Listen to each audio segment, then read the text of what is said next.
وہ بہت خوبصورت تھی اور خوبصورتی کو محسوس کرتی تھی۔ وہ صبح سویرے اٹھ کر اللہ تعالیٰ کی حمد و ثنا بیان کرتی اور جنگل کی خوبصورتی سے محظوظ ہوتی۔ وہ پھولوں اور درختوں کو دیکھ کر اللہ تعالیٰ کی تعریف بیان کرتی۔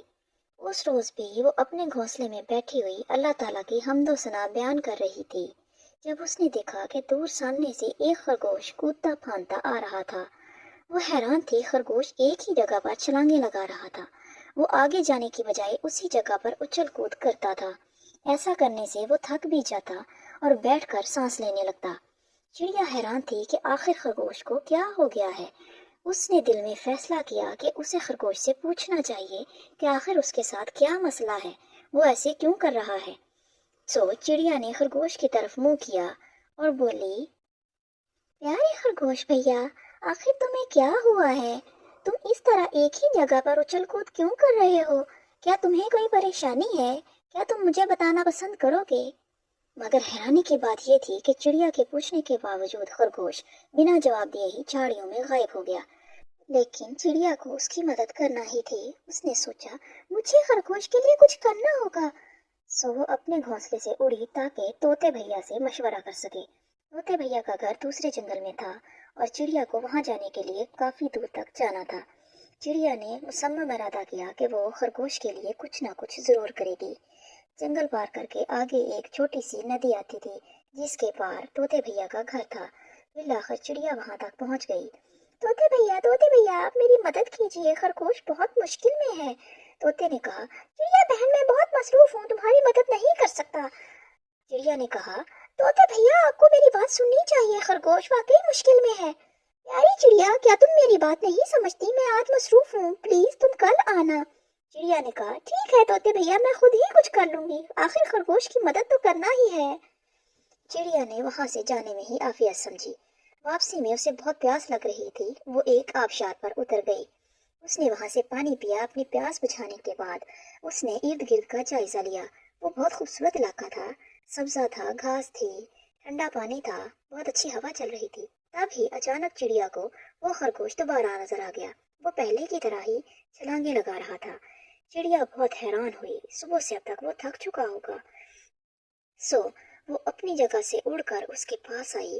اس نے پوچھا، خرگوش بھیا آخر تم اس طرح سے کیوں اچھل کود کر رہے ہو؟ کیا تم مجھے بتانا پسند کرو گے؟ اگر تم مجھے بتاؤ تو میں تمہاری مدد کر سکتی ہوں۔ ہو سکتا ہے میں تمہاری پریشانی کا حل تلاش کر لوں یا تمہیں کوئی اچھا مشورہ دے سکوں۔ تم مجھ سے بات تو کرو کہ آخر تم اس طرح اچھل کود کیوں کر رہے ہو؟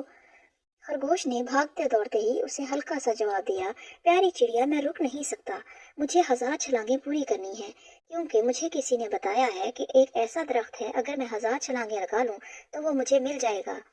وہ ایسا درخت ہے جو مجھے بہت پسند ہے، اس پر میری پسند کی چیزیں لگی ہوئی ہیں اور میں اسے ہر حال میں حاصل کرنا چاہتا ہوں۔ چڑیا حیران رہ گئی۔ اس نے سوچا، اس طرح تو خرگوش مر جائے گا، اسے اس کے لیے کچھ کرنا چاہیے۔ اس نے سوچا، اوہو، خرگوش کو بچانے کے لیے مجھے کچھ کرنا چاہیے۔ مجھے اس کی مدد کے لیے وہ پھول لے کے آنے ہی ہوں گے جنہیں خواب آور دوائی کے طور پر استعمال کیا جاتا ہے، تاکہ میں خرگوش کی جان بچا سکوں۔ چڑیا وہاں سے اڑ گئی۔ اب اسے بہت سے جنگل پار کر کے اس جادوئی جنگل سے وہ پھول لے کر آنا تھا جس کی خوشبو سے خرگوش کو خواب باور نیند آتی، ایسی نیند جس کے اٹھنے کے بعد وہ سب بھول جاتا۔ چڑیا لمبا سفر طے کرنے کے لیے جنگلوں میں سے گزرنے لگی۔ پہلا جنگل آسان تھا، سبز تھا، خوشحال تھا، وہ آسانی سے گزر گئی۔ دوسرے جنگل میں داخل ہوتے وقت تک وہ تھک گئی تھی کیونکہ وہ کافی اڑ چکی تھی۔ اس جنگل میں ایک ندی بھی تھی۔ چڑیا کو رکے بغیر اس ندی کے اوپر سے گزرنا تھا۔ چڑیا نے ہمت نہیں ہاری، آخر اسے خرگوش کی زندگی بچانی تھی۔ چنانچہ وہ اڑتی رہی اور دوسرے جنگل میں داخل ہونے کے لیے یہاں سے پار گزر گئی۔